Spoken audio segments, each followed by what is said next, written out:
देखो कल हम बताए थे जब जिंक को कॉपर सल्फेट के विलयन में डालते हैं, जब जिंक को कॉपर सल्फेट के विलयन में डालते हैं तो जिंक कॉपर को विस्थापित कर देता है, जिंक कॉपर को विस्थापित कर देता है। वही कॉपर को अगर जिंक सल्फेट के विलयन में डालते हैं, वही कॉपर को जिंक सल्फेट में डालते हैं तो कोई प्रभाव नहीं पड़ता है। इसका क्या कारण था बताओ? हम बताए थे जब जिंक को कॉपर सल्फेट के विलयन में डालते हैं, किसको? जिंक को जब हम कॉपर सल्फेट के विलयन में डालते हैं, जिंक को कॉपर सल्फेट के विलयन में डालते हैं तो जिंक कॉपर सल्फेट को क्या कर देते हैं? विस्थापित कर देते हैं। वही जब कॉपर को जिंक सल्फेट के विलयन में डालते हैं, कॉपर को जिंक सल्फेट के विलयन में डालते हैं तो कोई प्रभाव नहीं पड़ता। इसका क्या कारण है? तो बताए थे जिंक की अपेक्षा कॉपर कम क्रियाशील होता है, जिंक की अपेक्षा कॉपर कम क्रियाशील होता है। या ऐसे बोले थे यानी कि कॉपर सल्फेट के विलयन में जब हम जिंक को डालते हैं, कॉपर सल्फेट के विलयन में जब हम जिंक को डालते हैं तो कॉपर जिंक से कम क्रियाशील होते हैं, यानी कि कॉपर से अधिक क्रियाशील जिंक होता है, कॉपर से अधिक क्रियाशील जिंक होता है, जिसके कारण जिंक जो है कॉपर सल्फेट के विलयन से कॉपर को विस्थापित कर देता है, कॉपर सल्फेट के विलयन से कॉपर को विस्थापित कर देता है। और वही फिर बताए थे इसका जस्ट अपोजिट, जब जिंक सल्फेट के विलयन में, जिंक सल्फेट के विलयन में जब हम कॉपर के टुकड़ा को डालते हैं तो कोई फर्क नहीं पड़ता है या कोई प्रभाव नहीं पड़ता है। तो इसका क्या कारण? तो जिंक से कॉपर कम क्रियाशील था, जिंक से कॉपर कम क्रियाशील होता है, जिसके कारण कॉपर जिंक को विस्थापित नहीं कर पाता है, कॉपर जिंक को विस्थापित नहीं कर पाता है। यही आंसर था जी। उसके बाद फिर बताए थे जब लोहा के टुकड़ा को कॉपर सल्फेट के विलयन में, जब लोहा के टुकड़ा को किसको, जब लोहा के टुकड़ा को यानी कि Fe होता था, लोहा के टुकड़ा को CuSO4 कॉपर सल्फेट के विलयन में डालते हैं, या लोहा जो है कॉपर सल्फेट के विलयन से कॉपर को क्या कर देते हैं? विस्थापित कर देते हैं। क्यों? यही था ये बना लेता है क्या? FeSO4 प्लस Cu को क्या करता है? विस्थापित कर देता है। नहीं जी, ध्यान में रखना, जब लोहा के टुकड़ा को हम कॉपर सल्फेट के विलयन में डालते हैं, जब लोहा के टुकड़ा को कॉपर सल्फेट के विलयन में डालते हैं तो विलयन का नीला रंग धीरे धीरे मध्यम होने लगता है। क्यों? ऐसा क्वेश्चन बताए थे, जब लोहा के टुकड़ा को कॉपर सल्फेट के विलयन में डालते हैं तो विलयन का रंग धीरे धीरे मध्यम होने लगता है। नीला रंग जो था पहले वह क्या होने लगता है? मध्यम होने लगता है। क्यों? इसका क्या कारण है? तो आंसर देना है, क्या आंसर देना है? लोहा जो है कॉपर के तुलना में अधिक क्रियाशील होता है, लोहा कॉपर के तुलना में अधिक क्रियाशील होते हैं। इसी कारण जब कॉपर सल्फेट के विलयन में लोहा के टुकड़ा को डालते हैं तो लोहा क्या करता है? कॉपर को विस्थापित कर देता है और कॉपर का स्थान ले लेता है कौन? लोहा। लोहा तो मतलब कॉपर उससे विलयन से गायब हो गया।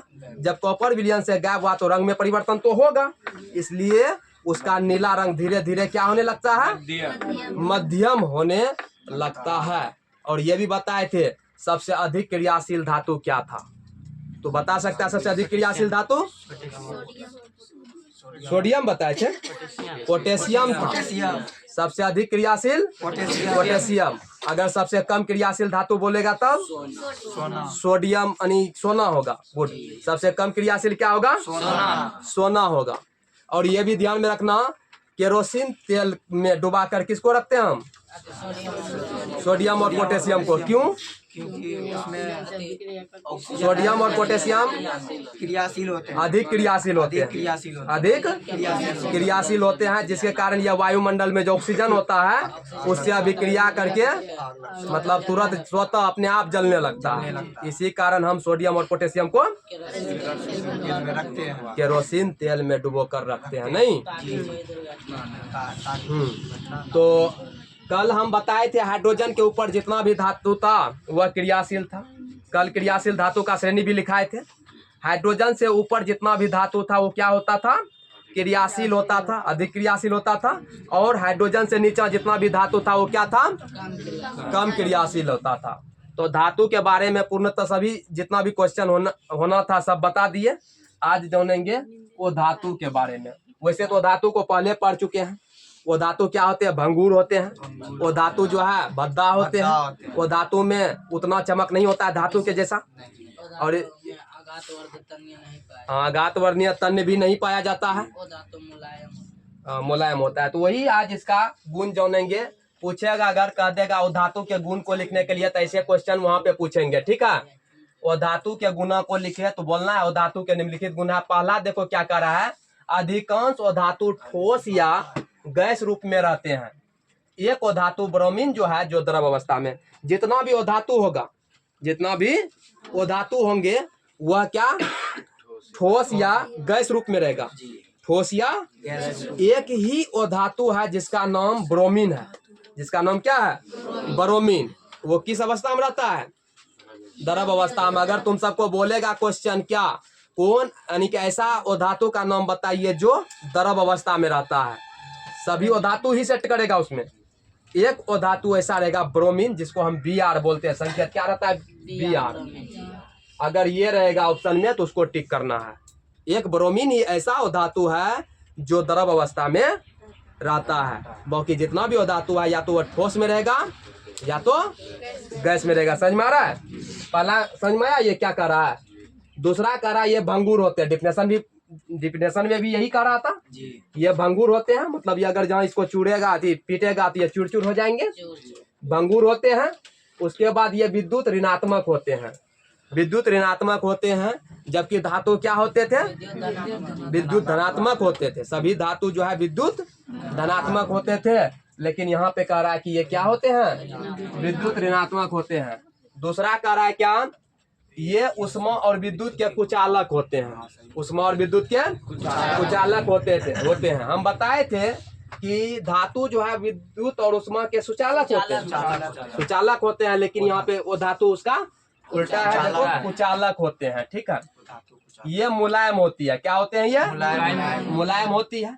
उसके बाद इसके द्रव्यनांक और क्वथनांक निम्न होते हैं। इसके द्रव्यनांक और क्वथनांक जो होता है निम्न होते हैं। धातु में बताया था इसके द्रव्यनांक और क्वथनांक उच्च होते हैं। तो थोड़ा सा घर में समय दे देगा ना तो सब एकदम दिमाग में बैठते चल जाएगा, समझा।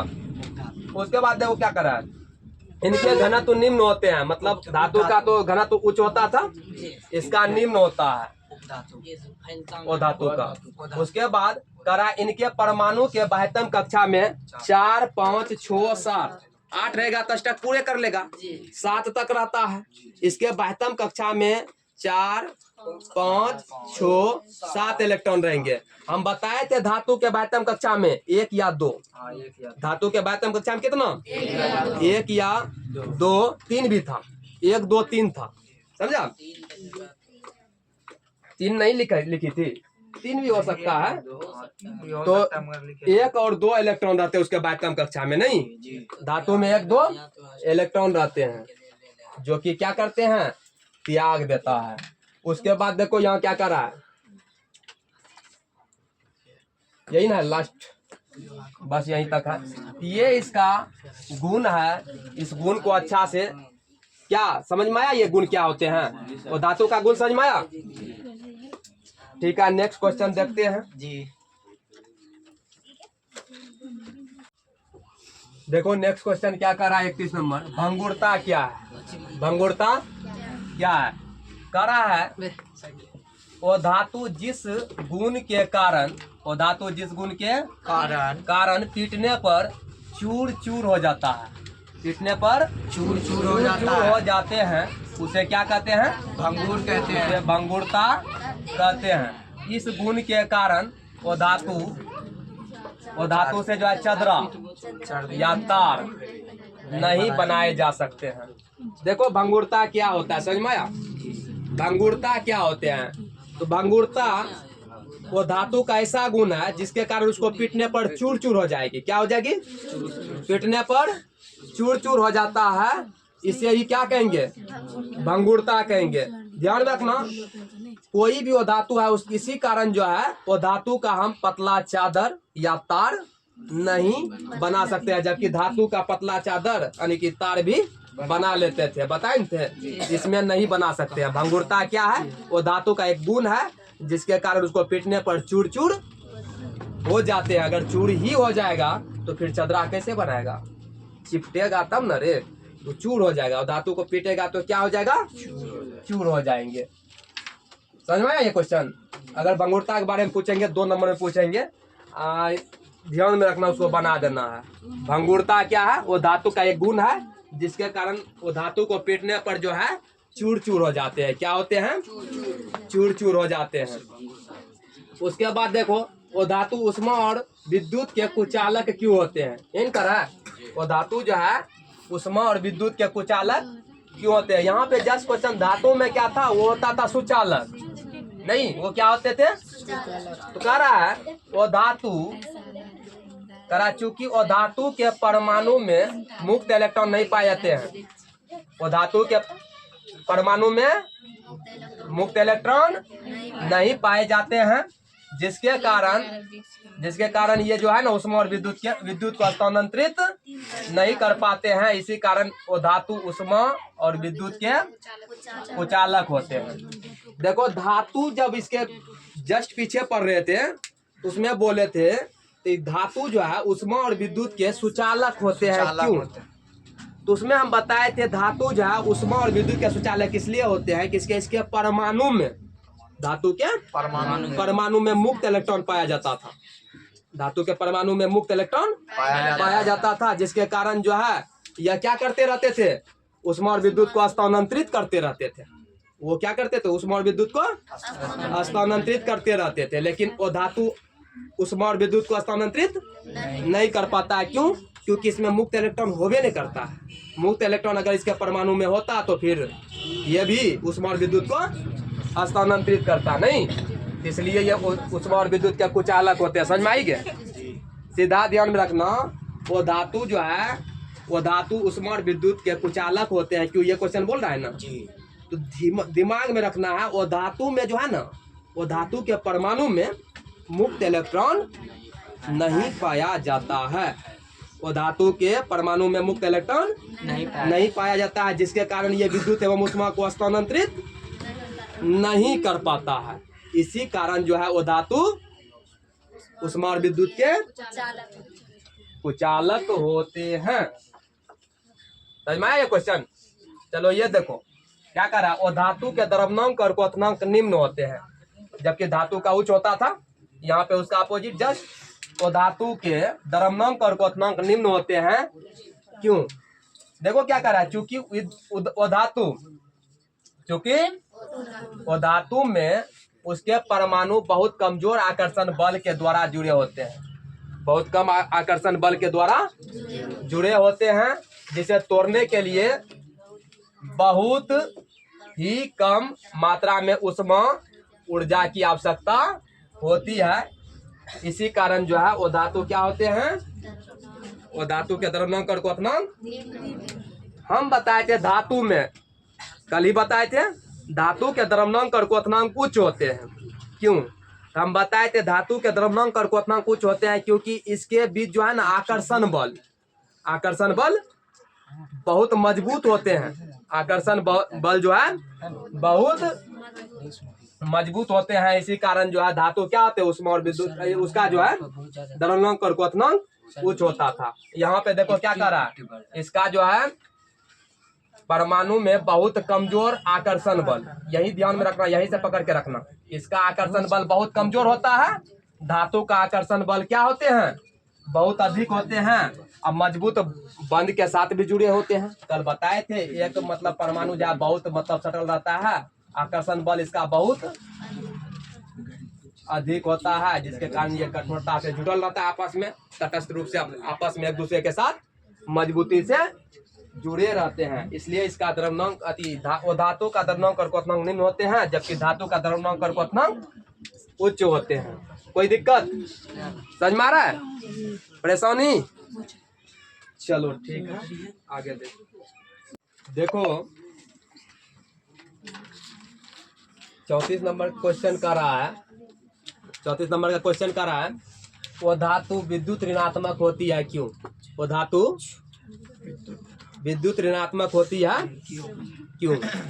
तो धातु विद्युत ऋणात्मक होते हैं क्योंकि इसके बाह्यतम कक्षा में 4, 5, 6, 7 इलेक्ट्रॉन होते हैं। ये विद्युत धनात्मक तब होता जब बाह्यतम कक्षा में 1, 2, 3 इलेक्ट्रॉन रहता, लेकिन इसके बाह्यतम कक्षा में कितना इलेक्ट्रॉन है? 4, 5, 6 और 7 इलेक्ट्रॉन होता है। इसी कारण जो है ना वो धातु विद्युत ऋणात्मक होते हैं। समझ में आया? वो धातु विद्युत ऋणात्मक क्यों होते हैं? वो धातु विद्युत ऋणात्मक होते हैं क्योंकि इसके बाह्यतम कक्षा में 4, 5, 6, 7 इलेक्ट्रॉन होते हैं, इसलिए ये विद्युत ऋणात्मक होते हैं। उसके बाद देखो, भौतिक गुणों के आधार पर धातु और धातु में अंतर लिखे। यह क्वेश्चन अगली बार के लिए बहुत इंपॉर्टेंट है। अगर अगली बार भी नहीं पूछा, अगली एग्जाम होंगे इसके लिए ये बहुत इंपॉर्टेंट क्वेश्चन रहेंगे, ध्यान में रखना। भौतिक गुणों के आधार पर धातु और धातु में अंतर, तो इसे तो अंतर स्पष्ट कर ही देगा क्योंकि धातु और धातु का गुण पता है तुमको, पहले भी जान चुके हैं। फिर भी देखो यहाँ पे लिखो, एक बल देखो धातु और एक बल क्या लिखल है, ऐसे बनाना है तुम सबको भी। पहला क्या है, इसके बाह्यतम कक्षा में 1, 2, 3 इलेक्ट्रॉन होते हैं। धातु के बाह्यतम कक्षा में 1, 2, 3 इलेक्ट्रॉन होते हैं, जबकि धातु के बाह्यतम कक्षा में 4, 5, 6, 7 इलेक्ट्रॉन होते हैं। कह रहा है इसमें विशेष प्रकार की चमक होती है, इसमें विशेष प्रकार की चमक होती है। चमक होती है, नहीं होता है चमक रे? फिर कह रहा है लेकिन इसमें चमक नहीं होते हैं।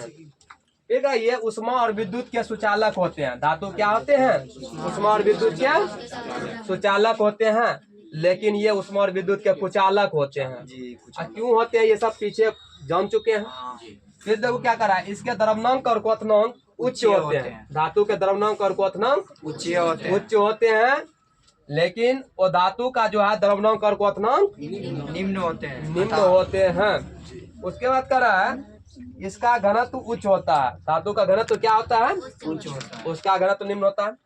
कह रहा है ये आघातवर्णीय तन्य होते हैं। मतलब धातु में आघातवर्णीय तन्य होता है कि नहीं होता है? मतलब तन्य होता है जिसके कारण पतला ताल खींच देते हैं। तो धातु में जो है आघातवर्णीय तन्य होते हैं, लेकिन वो धातु में आघातवर्णीय तन्य नहीं होते हैं। इसे पीटने पर विशेष प्रकार की ध्वनि निकलते हैं। इसे पीटने पर विशेष प्रकार की ध्वनि निकलते हैं, लेकिन इसे पीटने पर विशेष प्रकार की ध्वनि नहीं निकलते हैं। ठीक है।